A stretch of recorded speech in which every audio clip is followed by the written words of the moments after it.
Você está no canal Sérgio Azevedo pela Vida.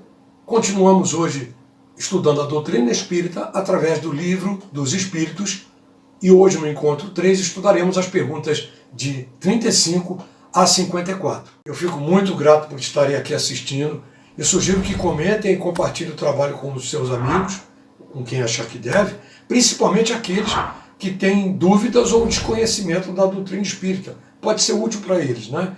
Agora, não esqueça de deixar o seu joinha lá naquela mãozinha, porque para o YouTube poder convidar as outras pessoas para o estudo, senão ele não entende que você gostou. Só através do joinha que eles entendem que sim. E eu convido a todos, antes de iniciar o nosso trabalho, que façamos a nossa prece inicial, com base sempre no Evangelho segundo o Espiritismo.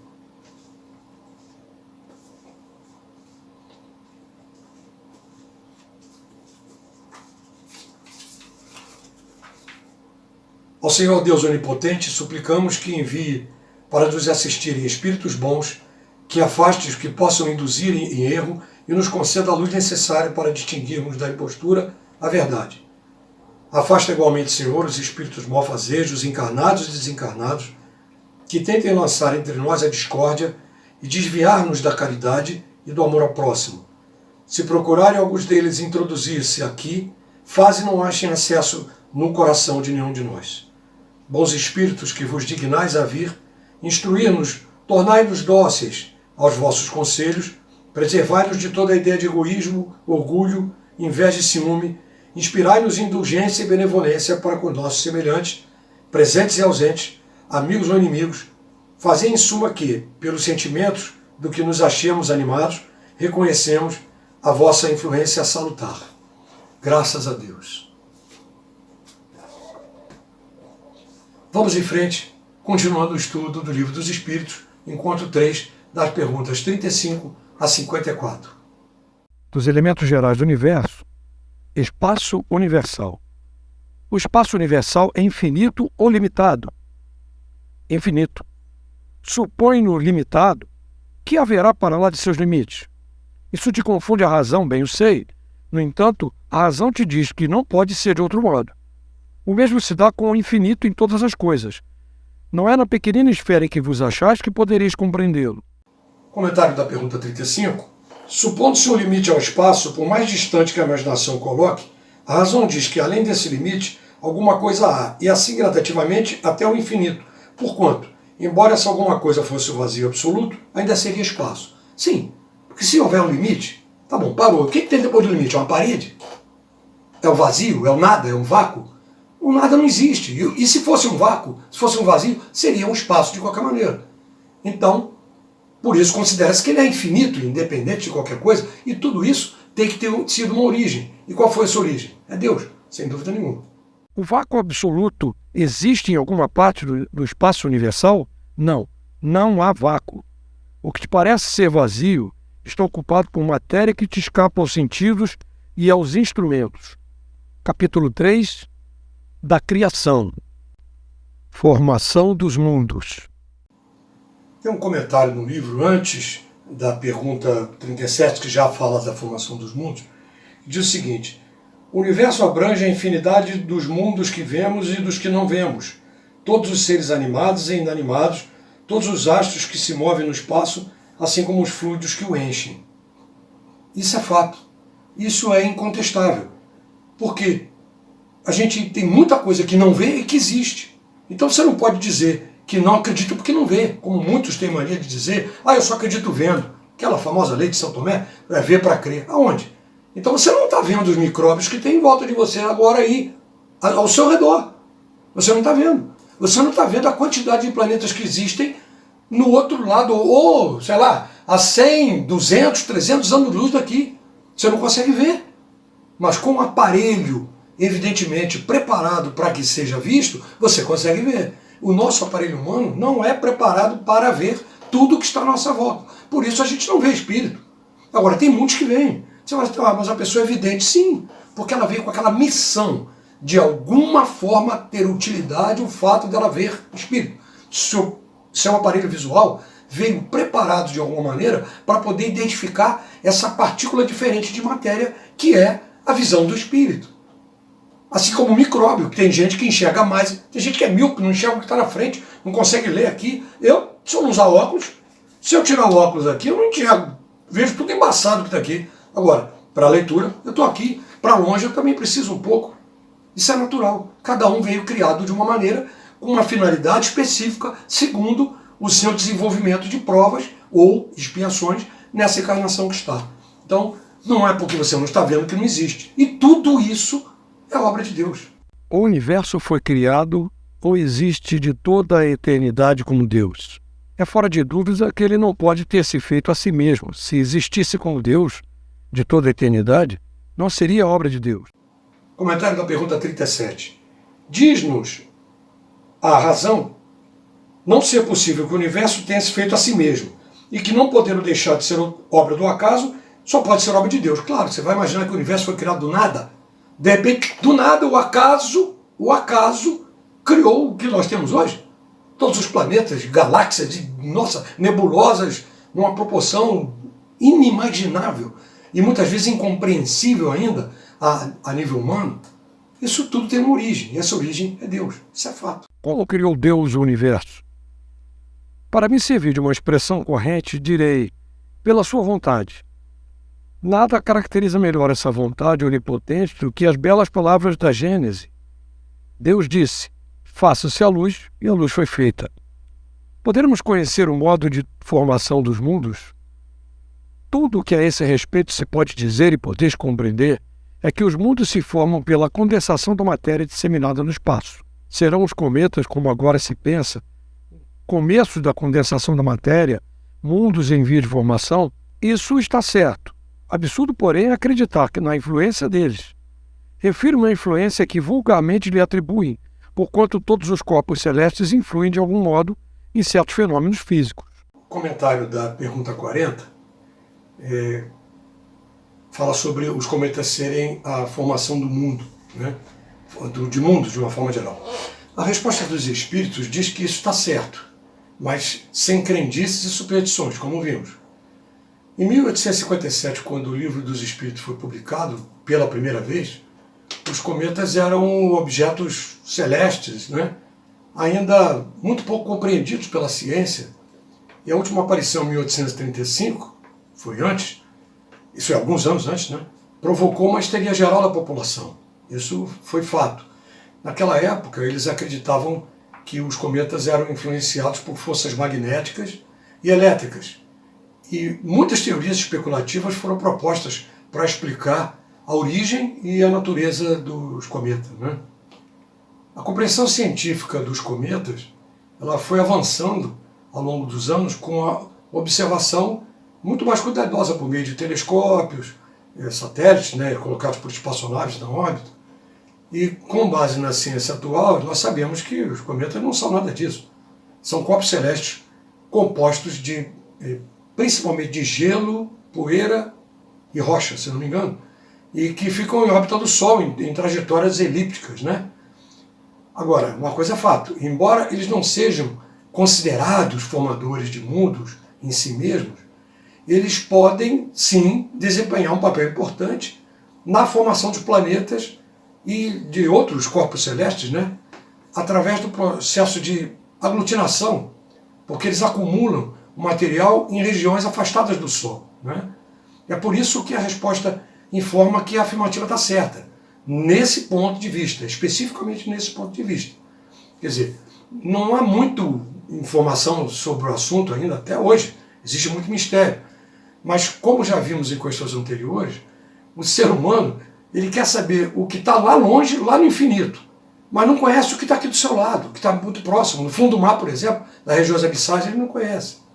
Faz parte da natureza humana, né?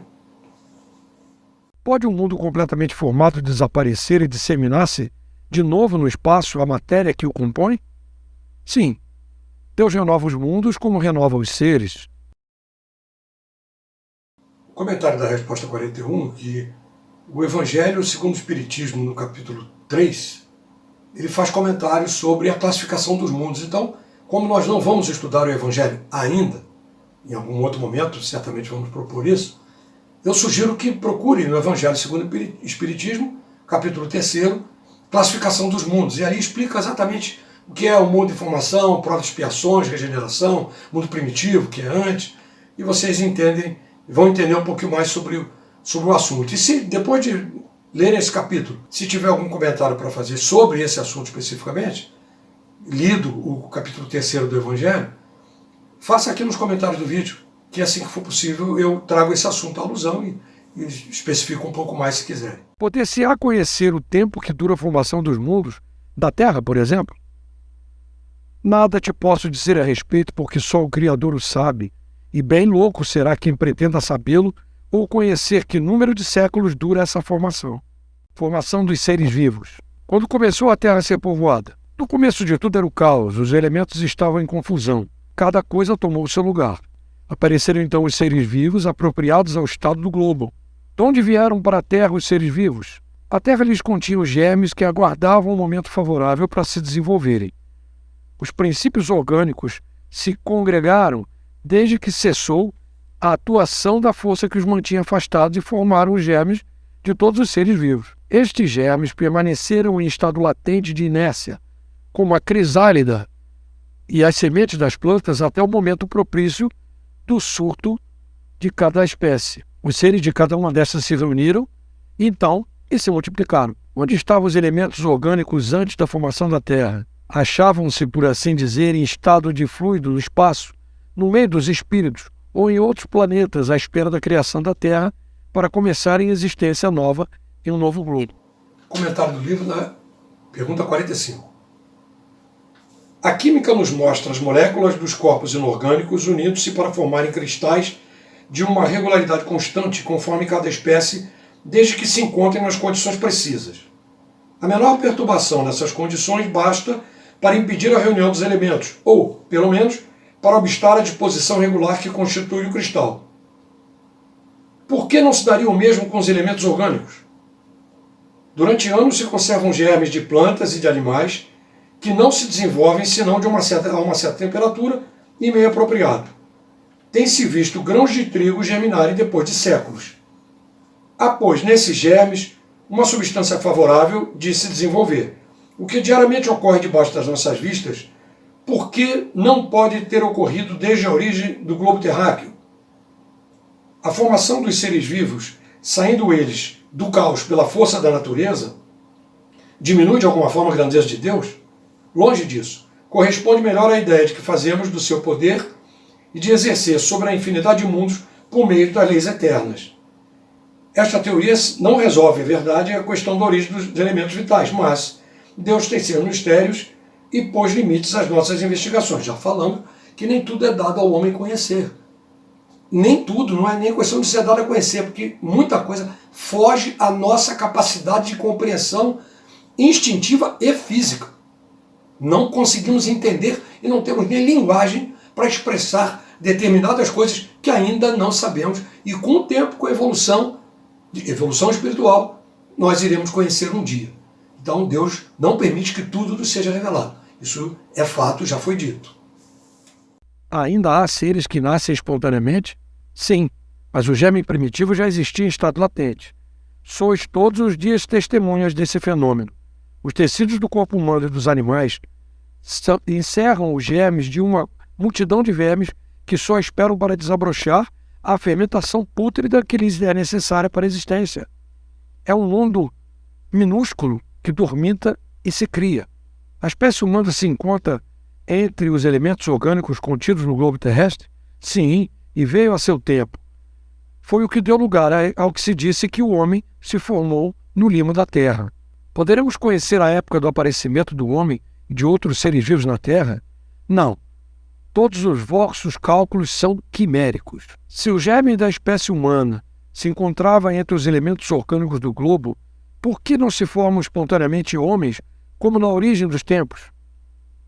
O princípio das coisas está nos segredos de Deus. Entretanto, pode dizer-se que os homens, uma vez espalhados pela terra, absorveram em si mesmo os elementos necessários à sua própria formação para transmitir segundo as leis da reprodução. O mesmo se deu com as diferentes espécies dos seres vivos. Povoamento da terra. Adão. A espécie humana começou por um único homem? Não. Aquele que é chamado de Adão não foi o primeiro nem o único a povoar a terra. Poderemos saber em que época viveu Adão?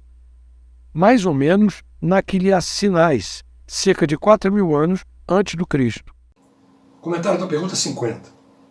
O homem cuja tradição se conservou sob o nome de Adão foi dos que sobreviveram em certa região a alguns dos grandes cataclismos que revolveram em diversas épocas a superfície do globo e se constitui tronco de uma das raças que atualmente o povoam.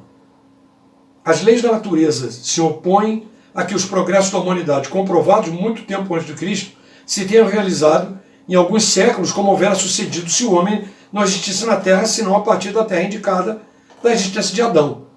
Há muito mais razão, muitos com muito mais razão, consideram Adão um mito e uma alegoria que personifica as primeiras ideias dos mundos. Sim, se toda a humanidade do planeta tivesse se consolidado, existido a partir de Adão, que remonta a raça adâmica em torno de 4.000 anos, quer dizer, pode ser 4.800, 4.500, 3.500, 3.800, mas se fosse assim, seria impossível que nós tivéssemos hoje a disseminação humana que existe no planeta. Evidente que sim, isso a razão nos mostra. Cientificamente já foi mais do que comprovado. Até na própria menção a Adão na Bíblia, diz que depois que Caim matou Abel, ele se afastou para a terra de Nod, onde se casou. Ué, mas casou com quem? Se só tinham eles no mundo. Então, isso foi um termo figurativo encontrado pela religião na época para dizer da formação do homem. Mas nós sabemos que não. Esse sentimento de Adão seria o início da raça adâmica, que é aquele pessoal que veio de Capela, que o sistema de Capela se transformou de mundo de provas e expiações, como temos aqui, para a regeneração, e os que precisavam continuar nas provas foram trazidos para cá, que somos nós até hoje aqui, que em breve, muito breve, seremos também um planeta de regeneração. E aqueles que não forem para a regeneração serão daqui colocados para serem reencarnados em outro mundo semelhante ao nosso, para continuar suas provas e expiações. Existem diversos estudos antropológicos, combinados com estudos científicos, que sugerem a classificação de diversas raças anteriores, que foram chamadas de raças raízes, né? Tinham outros nomes também, né? Tinham vários nomes essas raças. E a última, já com as nossas características humanas, foi chamada de raça ariana. Isso veio do desenvolvimento com a ajuda de espíritos, reencarnando com essa missão de ajudar o progresso e que ocorre até os dias de hoje. Quer dizer, isso acontece sempre, isso nunca vai parar, porque os mundos diversos sempre vão receber auxílio de espíritos benfeitores, superiores, para alavancar o seu crescimento. Isso acontece até os dias de hoje. No nosso caso específico, a raça adâmica teria sido essa raça remanescente de espíritos do sistema de Capela, que fica na constelação do Cocheiro. Saindo de lá, eles tiveram que recomeçar a sua jornada de evolução aqui na Terra. Mas isso é um assunto para outro dia, não vou me estender nisso. Posso dar dicas, se quiserem, procurem o livro Exilados de Capela, que trata especificamente desse assunto, né? Se quiserem outros livros, até outros trabalhos, podem procurar também na literatura de Divaldo Franco, que é o maior orador espírita do mundo, hoje considerado, que tem vários trabalhos a esse respeito do mundo de regeneração, inclusive para onde a nossa Terra está caminhando. Diversidade das raças humanas. De onde provém as diferenças físicas e morais que distinguem as raças humanas na Terra? Do clima, da vida e dos costumes. Dá-se aí o que se dá com dois filhos de uma mesma mãe que, educados longe um do outro e de modos diferentes, em nada se assemelharão quanto ao moral. O homem surgiu em muitos pontos do globo? Sim, e em épocas várias, o que também constitui uma das causas da diversidade das raças. Pois, dispersando-se os homens por climas diversos, alinhando-se a outras raças, novos tipos se formaram. Estas diferenças constituem espécies distintas? Certamente que não. Todos são da mesma família. Porventura, as múltiplas variedades do mesmo fruto são motivo para que elas deixem de formar uma só espécie? Pelo fato de não proceder de um só indivíduo, a espécie humana devem os homens deixar de se considerar irmãos? Todos os homens são irmãos em Deus, porque são animados pelo Espírito e tendem para o mesmo fim. Estais sempre inclinados a tomar as palavras na sua significação literal. A pergunta 54 fala que todos nós somos irmãos em Deus, mas é em função de termos todos o mesmo princípio, que é o Espírito. Somos todos irmãos a nível do Espírito, porque todos nós somos espíritos. É encarnante, errante, quer dizer, aquele que está... Errante não é que erra não, viu? Desculpa a brincadeira. Errante é aquele que está na erraticidade, que é fora do corpo físico. É assim que é tratado o espírito que está desencarnado. Então, todos nós somos espíritos. E Jesus deixou muito claro que a grande união que nos faz irmãos é, espiritualmente, através da força maior, que é o amor. Não é isso? Com relação a todo esse nosso trabalho de estudo, eu lembro a minha sugestão no vídeo anterior para que reserve um determinado dia da semana, numa determinada hora, e semanalmente assista ao estudo, que nós agora vamos fazer no mínimo uma vez por semana.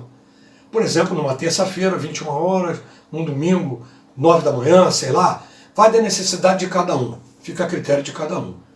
Como os vídeos estão disponíveis na playlist, você pode se programar com a família, com amigos, sozinho, da forma que achar melhor. Agora, lembrando sempre que esse estudo não é apenas para nós que estamos encarnados, mas também é para os desencarnados que, porventura, e certamente podem estar por perto, e sempre, mas sempre mesmo, vão ser beneficiados com o estudo, tanto eles quanto nós. Esse estudo também está disponível apenas na versão em áudio, que pode ser encontrada aqui na descrição também do vídeo, ou através da plataforma podcast, como um podcast, através do Spotify. Essa plataforma Spotify também tem um link aqui na descrição, você pode acessar e vai ouvir direto. Pode ficar à vontade para isso. Eu deixo sempre muito claro, se quiserem fazer algum tipo de comentário, alguma pergunta, use o espaço aqui do comentário para isso, né, aqui dos comentários do vídeo, que eu respondo sempre que for possível no próximo estudo. Inclusive, se eu já disse que se houver algum texto para usar como prece, por favor, me ajudem e façam esse texto indicado aqui nos comentários, que eu uso no vídeo seguinte. Vamos fazer agora uma prece final e eu convido a todos para reflexão. Elevamos os nossos pensamentos ao Criador e agradecemos por permitir estar aqui compartilhando esse momento de estudo, agradecendo também a ajuda de espíritos amigos e superiores que estão nos orientando e apoiando nesta tarefa. Graças a Deus. E eu convido a estarem comigo no próximo encontro, que será o encontro número 4, onde faremos alusão a outras perguntas. Muito obrigado, fiquem na paz.